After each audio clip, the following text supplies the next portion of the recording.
All right, welcome back to the 30th episode of the podcast that we call The Unknown. My name is Michael Volpe. I report from Chicago, Illinois, which is in Cook County, Illinois, and I write at michaelvolpe.substack.com. My partner is Richard Luthmann, who reports near Fort Myers, Florida, which is in Lee County, which is named for a big fat loser, Robert Edward Lee. Couldn't take Ulysses S. Grant, but he got his consolation prize for having a few things named after him, including a county in Florida. And you write at Luthmann.substack.com. That is spelled like your last name, Luthmann.substack.com. Last week we debated. I was nearly ready to reach through the screen and strangle your neck because of your pro-Russia stance, and now you're going to gloat because yesterday there was a deal. Tell everyone why Trump is the master negotiator. We have peace in Ukraine. Am I right? Well, I don't have a pro-Russia stance. Let's get this straight. I never liked the Russians. I think that if we had a real CIA since the deep state takeover with George Bush the First, who was the CIA director, we had a real CIA from that point on, Putin would have been killed in the late 90s, and we would never have to deal with him. But that being said, the politics as it is now, you got to deal with this guy. And I really do like what Trump did. What Trump did is he signaled that he's got the little bitch, Zelensky, under control. So now we can go to the table with Putin and actually negotiate. The problem is that Zelensky's like yelling this way, that way, the other way. And Putin's laughing because Putin gets to say, oh, you don't have your own little bitch under control. You got to understand Putin's psychology. That's how he sees things. He's like, he runs things like a mob boss. So Trump has to act with him like a mob boss. And so he's saying the deal's not going to be good enough no matter what happens, right? Putin's going to come out and say, I want this, we want that, we want the other thing. His latest thing is he wants long-term peace. He wants this, he wants that. So they're not going to do a ceasefire. But Trump at least gets to show the world, listen, I got Zelensky under my thumb because he understands where his bread is buttered. And so now I can make a deal with Putin. And what he's done with Putin is he's actually loosened some stuff up with Putin in order to show him, look, the world is a little bit nicer when we are not at odds. But you know what? I can turn it back on tomorrow. And the drone attack that you saw in Moscow and some of the other stuff that happened could get turned up. The financial sanctions could get turned up. The cyber attacks can get turned up if you don't want to come to the table. So this is it's a negotiating posture, and Trump is he's the art of the deal. He wrote the book, and we're seeing how it's playing out right now. Right, he's doing fabulous. So by turning off the military intelligence and the funds, he created basically a mini Holocaust in Kursk and killed a whole bunch of people, which is ironic because Trump's whole deal is all of these people are dying needlessly, and that's how he brought Zelensky to the table. And so what you have is let's stop. Go back to that, please. Go back to that article. Okay. Go back to the article. You put the article up, okay, and let's pull out the words here that are the very important part of that article. The last thing, Russia recaptured these settlements in the operations. Russian Defense Ministry claimed, right? We go up 2 paragraphs. The Ukrainian military has not commented, and they couldn't be independently verified. So this is what's called Russian propaganda. Michael, why do you love the Russians so much? I want to ask you that question. I don't know how many villages they've captured, but a whole bunch of people were killed. That's for sure. They say none of these claims can be independently verified. When Trump tells me that this happened, I will believe the president of the United States, the leader of the free world. I do not believe Vladimir Putin's bullshit, and I do not believe Volodymyr Zelensky's bullshit either. Trump's the only one I believe because Trump is right about everything. I'm going to surprise you. Someone agrees with you. We're going to go to France 24. This is a French news network, but they speak English. I bet you never thought we would listen to a French network. Hold on. I screwed one thing up. I bet you thought we'd never listen to a French network speaking in English. Let's listen to what this lady, now this lady's actually from the US, but it's a French guy interviewing her. And keeps saying this is possibly as good a piece of news that Ukraine could get. Do you agree with that assessment? This is excellent for Ukraine. So Ukraine has done a few things through this meeting today in Saudi Arabia. The first one is that it has gotten back some of the most important things it has lost over the last week, notably intelligence sharing and the arms support from the United States. The intelligence sharing is a crucial minute-by-minute thing that Ukraine needs in order to have the strongest possible position it can. It also has put the ball in Russia's court. So something that Ukrainians have been trying to get the Americans to understand is how they do want peace and do want to have a solid, long-lasting peace. But there has been a perception that the Ukrainians have been the harder actor to work with. Now it's going to be on Russia to show. All right. So here we go. The art of the deal. Right. No, the art of the deal. Now let's look so far at what the art of the deal has brought from the Russian perspective. From the Russian perspective, because that is important. So Putin's mouthpiece said, we have to wait. We're going to talk to the here. They're awaiting details. They're not really that excited about this ceasefire so far. That's right, because Putin is not an idiot. He makes deals too, and you know what's he going to do? Jump in the deal and say thank you, President Trump? Of course not. He's got to be the tough guy. And he's got to say so. He's got to go. You're right.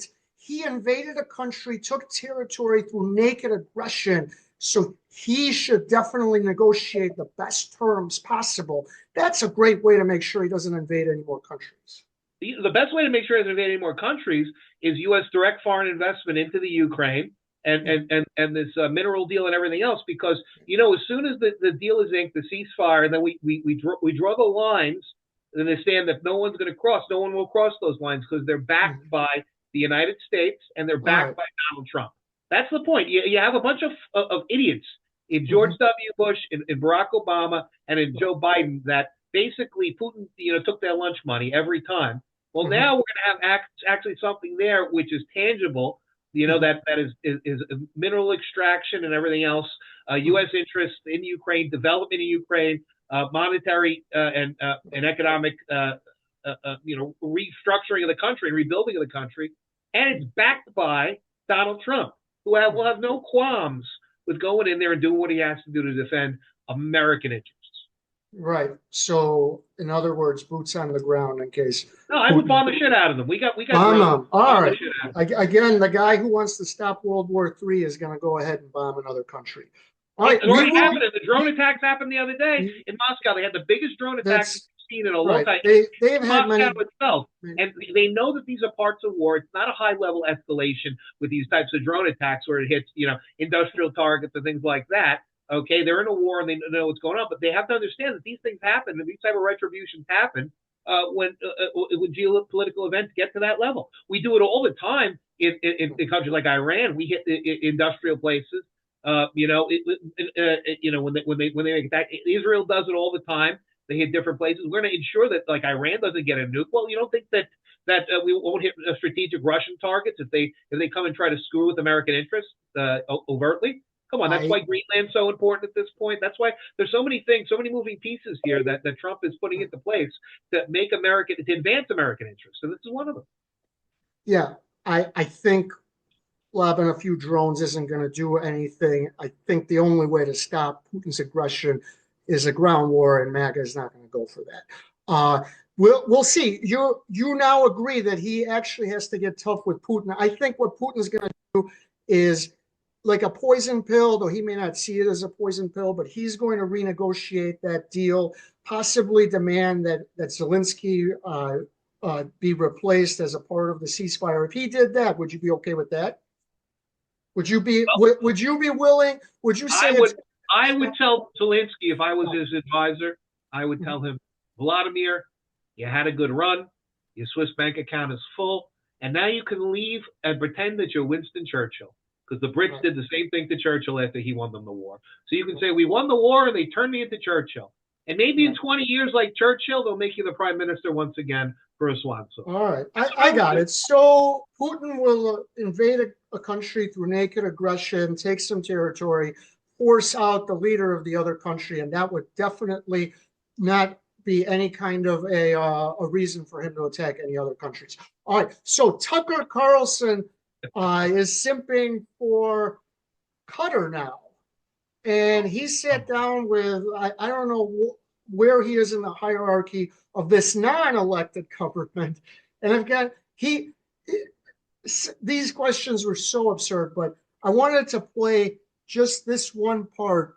He's going to ask him what would happen if we attacked Iran, or someone attacked Iran's nuclear facilities. And here is what the mouthpiece for Qatar, which is next door to Iran, said. So there's a great deal of pressure in Washington on the White House and on the Congress to participate in or sign off on an attack, an aerial bombardment of the Iran nuclear sites, however many there actually are, one of which, as you said, is directly across from you. So you think about this a lot. What would be the consequences if that happens? And that's not theoretical, as you know, that could happen soon. What would happen next? Well, I think it will just will be a start of a war that will spread all over the region. And all right, if the U.S. or others attack Iran's nuclear sites, would that start a regional war? Well, maybe. But the issue is this: what's in place already is these economic sanctions, right? Mm-hmm. On Iran. And Iran, there's big problems in Iran. People are going starving. They can't eat. There are levels of revolt already in Iran, and unrest in Iran at this point. It's a powder keg already because of what's going on. Now, there's a fundamental point that Iran cannot possess nuclear weapons because the first thing that they would do is use them on Israel. Okay? And so if you look at it from that perspective, and Israel's right to self-defense, and the annihilation of Israel, you know what? If the war gets started because we destroyed the nuclear sites and not because Jerusalem got nuked, I don't feel so bad about that. Okay? If the war got started because we took out their nuclear sites and we have a non-nuclear Iran, we have to deal with that. I like that better than the smoldering rubble of Jerusalem. So yes, that's my view. All right. We don't know what will happen in the future, but it would not be the first time that Israel or others attacked Iran's nuclear sites. This is a whole host of different attacks on nuclear sites, like the killing of a nuclear scientist. Not once did it lead to a regional war. And the last time was in late, and it doesn't have it. I think this is an old one, but was, I think, October of last year, while there was a war going on, and that didn't lead to a regional war. And Tucker did not point that out when the guy was going on his long diatribe about how if somebody attacks Iran's nuclear sites, that it'll lead to a regional war. Tucker doesn't. He loses no credibility for this stuff. He had a historian on that said Churchill was the real villain. He calls nuclear weapons like demons. Now he's simping for Qatar. It doesn't matter. He just grows in popularity. He puts it out there and gives them the platform, lets them talk, and he lets people decide. Everybody, there's a great book. I don't know if you read it, which was Sandworm, about the attack that Bush 1 had started, and then Obama had continued with the nuclear weapons facilities in Iran using code. If you know about how nuclear weapons are distilled, or the uranium is distilled, they have these cylinders, and we do it with our technology with laser beams today.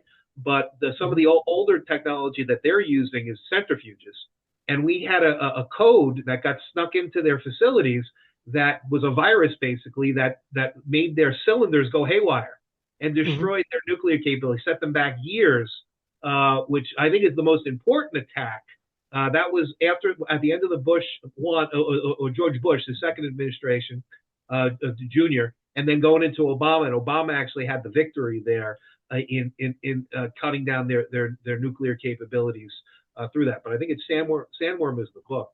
But that's the type of stuff that, it's not these attacks and taking out these And scientists and and everything the else. That's the, the big. the thing The big the things thing, are some of these 21st century right. forward-looking attacks on code, on capability that are going to be are the most effective in knocking out the Iranian capacity to build a nuclear weapon, because they're the sick people that they don't want 1,000 nuclear But warheads. They just want what do one. you And what do you that's think the of? biggest problem we have out But what do you think? Tucker is saying that Churchill was the real villain of World War II. He's simping for Qatar. It doesn't matter. He just gains more popularity. That's there. No, fine. It's no big deal. I think that he puts out things that are there for potentially for shock value, in the sense that look at Abraham Lincoln. There are some historians that look at him like like an authoritarian dictator for the suspension of habeas corpus. Mhm. You know, and Yeah. Rehnquist wrote the Yes, book. All the I laws, know. Those all- historians subscribe to the lost cause of the Confederacy. I'm well aware of those historians. They have been largely marginalized. However, books and movies, particularly like Birth of a Nation, the 1915 one, I believe it's 1915, from D.W. Griffith, has grown that popularity. But be that as it may, this guy grows popularity for saying things that are But it's not asinine. marginalized. Mike, my thought I was finishing was that the idea about the habeas corpus suspension by Lincoln during the war was detailed in a book by Rehnquist, the Chief Justice, the former Chief Justice, all the laws but one. So these topics are important topics to put out there. I agree with you that if Mike Volpe was asking the questions, it might be a better interview. Probably would be Right. a much better That's why interview. he I would think you're never a better agree. interviewer, Mike, than Tucker Right. Carlson. I'll say that anytime. But So- I think you do your better homework than him too, and I think you cut people off a lot better than Tucker does. Tucker lets everybody speak, and go on and on and on and on, and it doesn't get to the point of things. I think that you're right that he could be a better interviewer, but he does raise issues, topics that other people won't, and he should, he shouldn't get punished for that. He shouldn't say that he's marginalized. That's the whole point of You think it's important to raise the topic that Churchill may have been the real villain of World War II as opposed to Hitler. That's a topic we should be discussing. Sure. Because if it's that poor, then the counter argument, the fact that we're talking about it, makes it important. It should be part. There's no facts out there that should be, unassailable. We should be able to talk about it in questions, even if it's if you could say it with a straight face, if you can make an argument with a straight face, then it belongs in the marketplace of ideas. That's what I think. Now, some things are. I'm not saying he should be. I'm not saying he should be banned from it. I just don't understand why his career. I don't understand why his career never takes a hit. Why people continue to give him a bigger and bigger platform when he continues. Entertaining, Mike. That's why he's extremely entertaining. Yeah, I didn't find the interview entertaining, but all right. We have another topic where I find a negative article about one of Trump's appointees, and you defend him blindly. That's actually, we'll call that. So this is about Dan Bongino, who is the designated deputy director of the FBI. I say designated because right now he's still a radio host hawking gold and other things, and that's no big deal, right? It's okay if he finishes off his radio show. This is from Mother Jones, that slightly to the left. I'm kidding. No, way far left website. Do you have any problem with this? He's gonna. By the way, he'll finish up this week. Vince Coglianese will take over. Vince used to be my editor, among other people's editors at the Daily Caller. I liked him as an editor. He wasn't my favorite, but he was a good editor. So I know Vince a little bit, and he's got a radio show on WMIL. I assume that radio show will end. So congratulations to Vince. But he'll start on Monday. Dan still has to finish off his tour, and then on Monday, I believe the 17th, he'll be the FBI deputy director. No problem with this, right? The most scarce substance in the known human universe are Chuck Norris's tears. The second most scarce substance are Dan Bongino's tears. He doesn't need to be defended by anyone, including Rich Luthmann. But what he's doing should be commended, because he made a commitment to his sponsors, his advertisers, and everybody else in his media company that he would be doing this. And he's going into public service, right? And so he's going and he's going to transition in, but he had to, move along. and he had to, tidy up ends, and he's going to commit himself fully to public service in the same way that he committed himself to his media company. I have no problem with him doing that because it's responsible. He's a responsible person. Now, not everybody is in the same position as Elon Musk. Okay, not everyone has billions of dollars. He's a guy that was a New York City police officer. He went in as a the police academy as a regular guy. It's either a lot of people in New York, when you grow up in New York in the outer boroughs, the choice is a badge and a gun or a hammer and nails. If you're going to that's your choice. So this is a guy who's made it on his own, and I think that he should be commended for that. I don't see any problem with that whatsoever. Elon made it on his own as well. Dan is pretty well off because his radio show has exploded. But let's make it clear, Elon, his dad gave him a little money, but nothing compared to what he has, and he made it on his own as well. The Elon Files segment, we talk about something related to Elon Musk each and every week. Now, there was apparently a dust-up at the latest cabinet meeting, and in particular between Elon and Marco Rubio and Elon and Sean Duffy, if you believe the reports, which was by the New York Times and others. However, Donald Trump has said there was no dust-up, no big deal. If you believe the reports, what Rubio and Duffy were upset about is that it is their departments and Elon Musk cannot go fire people. What do you think? Can Elon Musk fire people, or should he allow Marco Rubio to fire people at state? And I think Duffy is Secretary of Transportation.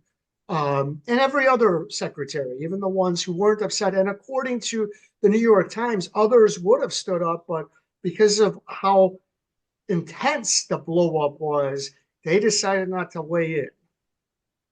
What do you think?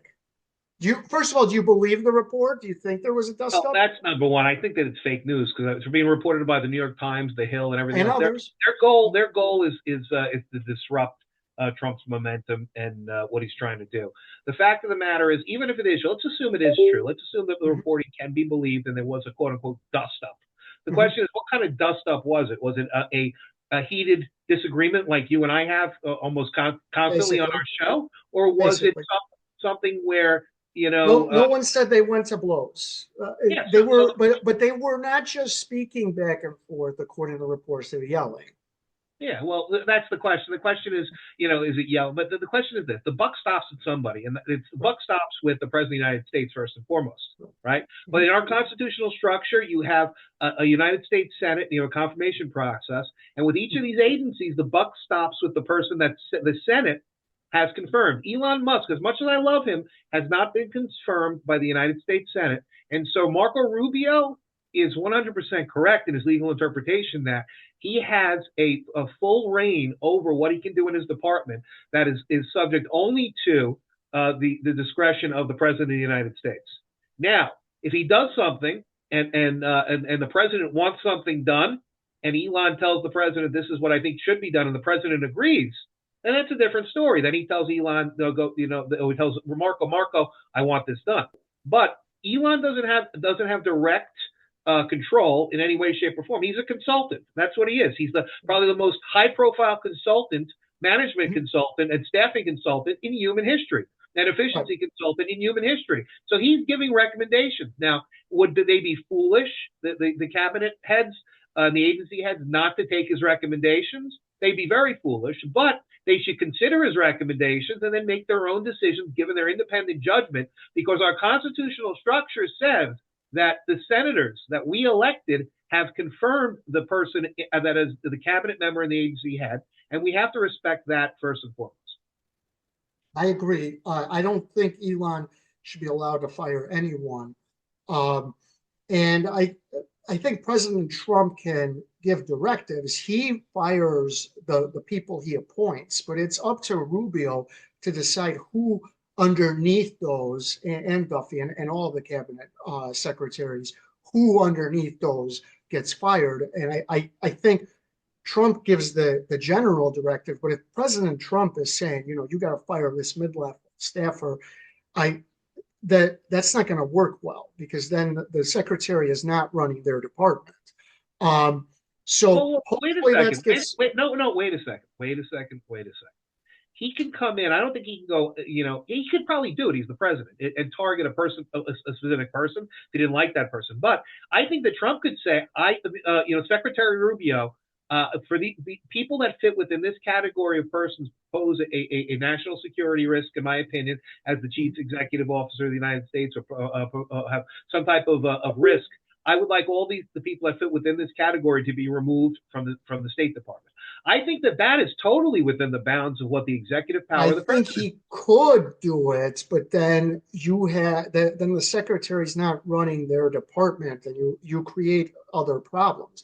I agree he could do it. Ultimately, if that's the hill the secretary wants to die on, let him die on that hill. If the president wants it, the president gets it. And if the president's not going to get it from a certain member of his cabinet, that person's not going to be a member of his cabinet for long. That I agree with as well. All right. Can you explain why we're having a trade war with Canada, Mexico? What's going on? I'm sure you love this as well. You probably like to pay more for steel. The latest that just happened was that the Canadians announced their reciprocal tariffs back. So what we had yesterday was there was a back and forth on the trade, and Ontario, the government there with Ford, who's the guy in charge of Ontario, that came up early in the morning, and he said, it was Doug Ford. I think Rob Ford was his brother. He was the old mayor of Toronto, the one who was smoking crack to get votes. But Doug Ford basically was talking tough in the morning. By the afternoon, he had a conversation with Howard. That's what this article. That's what this article. He had a conversation with Howard Lutnick, and Howard Lutnick calmed him down. By the end of the day, he was a pussycat. But this morning, the new Canadian Prime Minister came forward and just said that they're putting a 25% reciprocal tariff on steel and other minerals and things like that. So they're trying to flex their muscle, in large part because Canada has elections coming up in the next few months. So the Liberal Party has to show that they're not pushovers, and the Conservative candidate is gaining ground in that race. So I think that politics plays a part in that with our U.S.-Canada relationship. But the problem we have is this. Okay, Trump needs to resolve the Mexico, Canada, Western Hemisphere issues on tariffs and everything else very, very quickly, because the big issue is the trade war with China. Okay, and that's the thing. We have to own the Western Hemisphere. And first, you haven't answered my question though. Why are we in a trade war with Canada? What is the end game? Because they've been ripping us off for years. They have no military, and yet they're going to turn around and try to demand things. We protect them. We treat them like the 51st state. And frankly, Trump's saying if we treat them like that. Is he hoping that they will remove tariffs? What is he? What he's is hoping he's hoping they will remove the RAV4 factory from Ontario and a few of the other car factories, a few of the other manufacturing, and move them south of the border again. That's what Trump is angling for. He's looking to get the Rust Belt to 50% tariffs just to remove a few factories. Did we or did we not? Just to remove a few factories. Wait. He made a promise to the American people to revitalize the Rust Belt. That's what he's going to do. Whoa. Are you familiar with the U.S.-Mexico-Canada agreement? Yeah. Yeah. Who negotiated that again? Oh, Trump did. Yeah, of course. Oh, so 6 years ago. Why are we issuing tariffs if we had a trade agreement that our current president negotiated? What is the problem? Things have changed so poorly in the last 4 years, and mismanagement by the Biden administration that's not worth. That's about as worthwhile as the Paris Accords. So Trump should rip that up and renegotiate it like the way he needs. I got it. We'll negotiate a trade agreement, and 7 years later we'll renegotiate the same trade agreement that I said was great in 2018. Right. Because Biden pissed all over it the past 4 years. Of course. Because Biden pissed all over it. Yes. I understand. Okay. Yes, that's exactly what happened. He shut down the pipeline and all the flow of the natural gas to the East Coast. Come on, there's all this stuff that should be happening. The price of energy should be $50 a barrel for oil. We shouldn't be energy dependent on anybody else, let alone Canada for electricity. It's out of control. So that deal was negotiated understanding American energy independence. That was a basic material presupposition in that deal. We have to get back to that, and we have to have Canada renegotiate to understand where their bread is buttered. Frankly, that's just it. You know, we're going to I- have to big changes. Mike, I can big see. changes in the Western Hemisphere. There's going to, mark my words, in the next year, big changes in the Western Hemisphere because China's getting booted out of the Western Hemisphere. All the inroads they've made in the last 4 years because Biden looked the other way, probably because his Swiss bank account got loaded up. But look, Puerto Rico may become an independent sovereignty, right? We may have a Greenland, right? We're probably going to have the Panama Canal back under our control. And the number one trading partner in every country in Latin America will be the United States of America. Okay, we'll be the number one partner as opposed to China, which is number one with a whole swath of them, especially in South America, where they're making beachheads, and in the Caribbean islands, where they're making beachheads. This whole Turks and Caicos tourism thing, this is a whole State Department thing to get China out of Turks and Caicos. They're in the Bahamas. They're all over the place. They're in Barbados. You go to any of those islands, and China's making inroads into our hemisphere. Well, we have to secure our hemisphere. And the biggest thing is you got to get the big dogs in line, get Canada in line, get Mexico in line. Then you get Brazil in line. Argentina's already with us. Then we can start killing some of these, this communist philosophy, this cultural Marxism in Colombia, Venezuela, some of these other places. And then once we get our house in order here, we'll be strong enough to tell China, you don't want to even think about it. Because we got to get him out of our hemisphere. That's what it is. That's what it is. He negotiated a trade deal, and now he wants to renegotiate it 7 years later. Art of the deal.